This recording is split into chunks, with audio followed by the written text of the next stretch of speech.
2019 मध्ये जशी सुप्त लाट होती ती सुप्त लाट कधीच कुणाला दिसत नाही. मोदीजींच्या नावाची जी सुप्त लाट आहे ती सुप्त लाट शरद पवार गटाचे सर्व उमेदवार हरवल्याशिवाय राहणार नाही. अशी सुप्त लाट मोदींच्या नावाची आहे.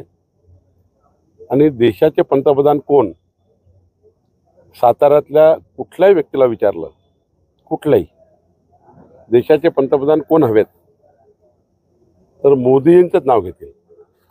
त्यामुळं ज्या इंडिया आघाडीकडे पंतप्रधानाचा उमेदवार नाही, जी इंडिया आघाडी हा विचार करते की वर्षाला एक प्रधानमंत्री बदलवायचा, अशा अवस्थेमध्ये इंडिया आघाडी आहे की प्रत्येक वर्षी पंतप्रधान पद बदलवायचं. आणि एकीकडे ज्यांनी विश्वात गौरव केला देशाचा, आणि या युगात तरी इतका लोकप्रिय व्यक्ती या देशाच्या व्यवस्थेमध्ये नाही आहे. इतके लोकप्रिय मोदीजी असताना उमेदवार पंतप्रधानाचे, मला वाटतं की प्रचार करण्याकरता ते बोलत आहेत, पण त्यांनाही माहिती आहे की शरद पवार गट हा शून्य होणार आहे. दुसरी गोष्ट, आज शरद पवार त्यावेळी सभेमध्ये म्हणाले की शशिकांत शिंदे जर अटक झाली तर आम्ही महाराष्ट्रात संघर्ष करू आणि महाराष्ट्र अन्याय सहन करत नाही हे आम्ही दाखवून देऊ. तक्रार ज्या पद्धतीची आहे, ज्या पद्धतीचे गुन्हे दाखल झाले आहे, जनताही माफ करत नाही. तुम्ही किती संघर्ष करा, पण तुम्हाला हे मान्य, 420चे गुन्हे मान्य आहे का? तुम्हाला भ्रष्टाचार मान्य आहे का? तुम्हाला त्या ठिकाणी जे आरोप झाले आहेत किंवा जे तपास यंत्रणेला दिसलं आहे ते तुम्हाला मान्य नाही. तुम्हाला भ्रष्टाचार मान्य आहे. तुम्ही सर्टिफिकेट देताय का भ्रष्टाचार करण्याचं?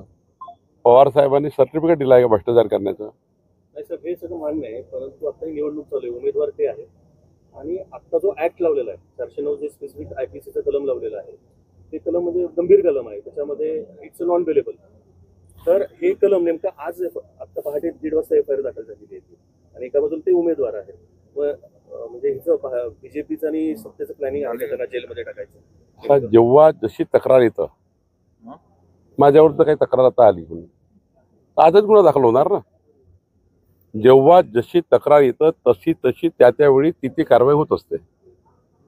मला नाही वाटत की काही आता एखादी तक्रार आली, तुम्ही आता उमेदवार आहे आणि तुम्ही एखादी गंभीर घटना केली आणि आता पोलीस स्टेशनला कोणी तुमच्या विरुद्ध गेले, त्यांना तक्रार करायची नाही, त्यांनी दाखलच करायचं नाही, त्यांनी गुन्हा रजिस्टर करायचा नाही.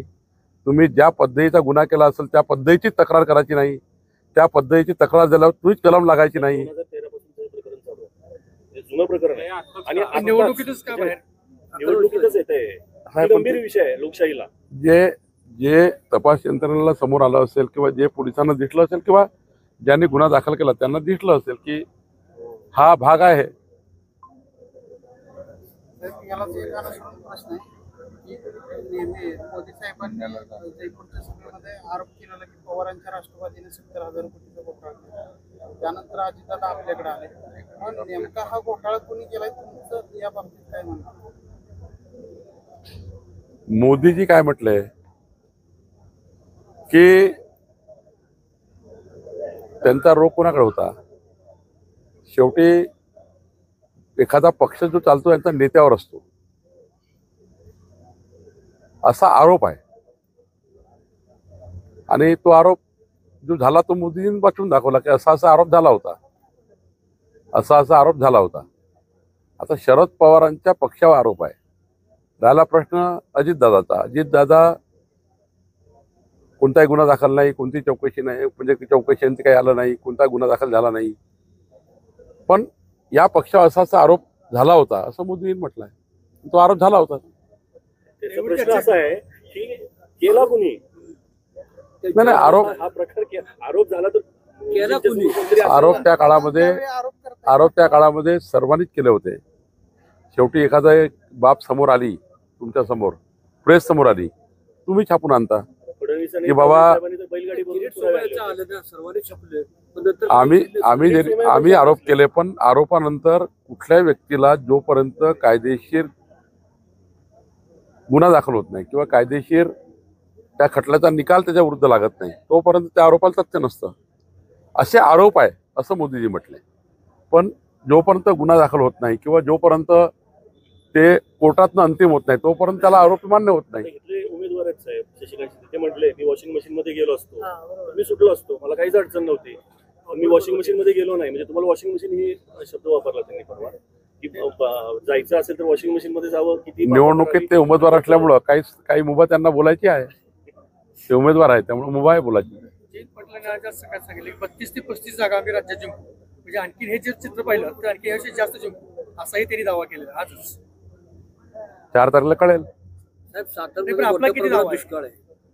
मान खटाव या ठिकाणी टँकरनं आता पिण्याच्या पाण्याची एक सरकार म्हणून आता आचारसंहिता काय त्याला लागू नये. सरकार म्हणून तुम्ही किती वेळ द्याल आणि किती त्याच्याबद्दल नाही आमचे सर्व जनप्रतिनिधी पालकमंत्री सरकार एकनाथ शिंदेजी देवेंद्रजी आणि आम्ही सर्वच लोक त्या भागात आतापर्यंत जो प्रयत्न झाला नाही अनेक वर्ष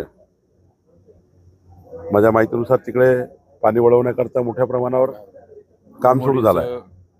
आता याचा विचार 40 वर्ष 45 वर्ष एकतर्फी सत्ता जयंत पाटलाकडे होती. फायनान्स मिनिस्ट्री अनेक वर्ष. मला वाटतं शरद पवार साहेबांकडले जे लोक होते ते 40-45 वर्ष सरकारमध्ये होते. साताऱ्यामध्ये एकतर्फी सरकार राहिलं आहे. त्यामुळं त्यांच्या काळात झालं नाही 40 वर्षांनी, या काळात 5 वर्षात होऊन जाईल असंही काही अपेक्षित नाही. पण त्याच्यावर मला वाटतं सांगतील काय काय मानखटावामध्ये प्रयत्न केले आहे, कुठल्या कुठल्या योजनेतनं पाणी त्या ठिकाणी आणतायत. पृथ्वी बंधारे वगैरे बांधले त्याच्यामुळे दुष्काळ नाही चित्र काय आहे, पान यंदा पाऊस तुम्ही लक्षात घ्या की पाऊस कमी झाल्यामुळे धरणात मूळचं पाणी धरणात कमी होतं. आज उरमोडी ज्यावेळेला पावसाळ्याचा आपला सीझन संपला 55-60% उरमोडी फक्त भरलं होतं. त्याच्यातनं शेवटी पाणी खाली सोडायचं म्हटलं ती तेवढी कमी कपात होऊनच जाणार. कनेरची पण आपण अवस्था 60-70% पुढे कनेर नव्हतं. फक्त हवा आहे विरोधात. लोक मोदीजीला मत देत आहे. काही होणार नाही. तुम्हाला सांगतो किती पट लावला जोड, कोणीही किती जोर लावला महाराष्ट्रात तरी सुप्त जी लाट आहे, जी सुप्त लाट सुनामी सारखी आहे, ही सुप्त लाट सुनामी सारखी आहे. आणि मोदीजींची लाट ही सुरू झाली आहे. आणि मोदींच्या नावाला लोकांना मतदान करायचं आहे. लोकांसमोर दोनच प्रश्न आहेत, देशाचा पंतप्रधान राहुल गांधी पाहिजे की मोदीजी पाहिजे. आता मोदीजी तुम्ही स्थानिक मुद्द्यावर निवडणूक नेत आहे. तुम्ही जेवढे प्रश्न विचारले ना ह्या निवडणुकीला स्थानिक मुद्द्यावर नेत आहे. तुम्ही नॅशनल इंटरनॅशनल लेवलला देशाच्या सीमा, देशाची सुरक्षा, 2014ची स्थिती, आजची 2024ची स्थिती, या स्थितीचं तुलनात्मक थोडं केलं पाहिजे. प्रेसलाही माझी विनंती आहे की निवडणूक तुम्ही लोकलाईज करताय, ती एक नगरपालिकेची करताय, महानगरपालिकेची करताय, जिल्हा परिषद सारखी करतायत. ही निवडणूक नॅशनल निवडणूक आहे. नॅशनल इश्यूवर तुम्ही एखादा प्रश्न विचारला पाहिजे. तुम्ही लाट म्हणता बरोबर आहे. शरद पवारांनी गेल्या 8 दिवसामध्ये नरेंद्र मोदी पुतीन सारखे वक्ता असे 2 वेळा वक्तव्य केलेले आहे. पवार साहेबांची एवढी केविलवाणी परिस्थिती झाली आहे, का वारंवार शरद पवार साहेब करताय. केविलवाणी इतकी स्थिती आहे की त्यांना बारामतीत घरोघरी फिरावं लागत आहे. 45 वर्ष इतक्यांदा मुख्यमंत्री, इतक्यांदा सत्ता, तरी त्यांना घरोघरी फिरावं लागत आहे. तुम्ही मोदीजींच्या बरोबर त्यांची वारंवार बरोबरी करतायत. कुठं मोदीजी, कुठं सूर्य, कुठं त्या ठिकाणी दिवे. जनगणना आहे ती का थांबली आता राष्ट्रीय प्रश्न? असं आहे की तुम्ही ही निवडणूक देशाची आहे, पंतप्रधान पदाची आहे. आणि पवारांनी खूप प्रयत्न केले पंतप्रधान पण जाण्याचे वगैरे वगैरे, पण ते आता नैराश्यामध्ये आहे सर्व. आणि त्यांच्या आयुष्यात त्यांनी सांगितलं माझी शेवटची निवडणूक आहे. त्यामुळं कशाला त्यांना जोडता मोदीसोबत. मोदीसोबत जोडून कशाला तुम्ही त्या ठिकाणी मोदींचं नाव कमी करताय. निवडणूक आहे शशिकांत शिंदेची नाही कोणाची. उदयनराजे महाराज निवडणूक उभे आहेत, पण उदयनराजे महाराजांच्या मागे कोण आहेत तर मोदीजी आहेत. निवडणूक मोदीजींची आहे. त्यामुळे लोकांना याचे प्रश्न गौण आहेत. लोकल लेवलला काय झालं, हे झालं, ते झालं. जात, धर्म, पंथ, भाषाच्या बाहेर जाऊन ही निवडणूक आहे. आणि त्यामुळे मला वाटतं या निवडणुकीमध्ये साताऱ्याचं मत न मत, आणि मी तर तुम्हाला सांगतो तुमचंही मत समोर बसलाय तुम्ही जेव्हा तिकडे जाल तर बटन कमळाची दाबून याल. असं काय ऑटोमॅटिक नाही नाही, तुमची भावना अशी असेल, भावना अशी असेल, अजितरावांनी तर दाबलंच पाहिजे. अजित, एक मिनिट. भावना अशी तुमची सर्वांची भावना हीच राहील की मोदीजींना मत दिलं पाहिजे. नाही नाही, एक चांगलं काय झालं माहितीये का भारतीय जनता पार्टीच्या इलेक्शन मध्ये आमच्या राजांचा जो संघर्ष होता, बाबा राजांचा नव्हता, कधीच संघर्ष नव्हता, कधीच संघर्ष नव्हता. मागच्या वेळी माझ्या प्रवासात दोघाच्या बुलेटवर बसलो, काही संघर्ष नाहीये. आमचं म्हणणं काय आहे, आम्ही सगळ्या मिटिंग मधनं मंत्री व्हावं अशी आमची इच्छा आहे, पण ते राहू दे. तुमचा निरोप माननीय मुख्यमंत्र्याला पोहोचवतो. नाही साहेब, अजितरावांना तर मत द्यायला लागणार, हे कारण सर्वच देणार आहे. अजितरावांच्या मागणीवर वा. सायगावमध्ये एक काम करू, आता कॅमेरे चालू आहे, वहिनीला फोन लावा, मी त्यांना विचारतो मत कुणाला, ते म्हणते कमळाला. चला धन्यवाद. तुम्ही लावा फोन, मी बोलतो ओपन माईक करून. ते बघा एनसीबी बंद चला. आभारी